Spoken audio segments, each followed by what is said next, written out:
How to add wink animation in Wix Studio. So in order to add a wink animation to your Wix Studio, you can apply it into your images, text, as well as buttons. For this case, I'll head over and choose in here this button and add that particular wink animation. Once you have selected the actual button, head over and click onto this icon right here in order to open your inspector. Click onto this thumbler icon and you can see in here all of these animation types. So for this case, the wink animation can be found on the entrance.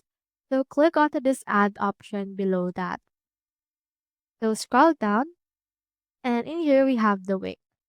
So you can see a preview of what that will look like. So head over and click on it and it will be applied into your actual button.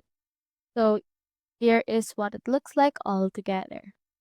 So that's how you add wink animation in Wix Studio. Hope we helped.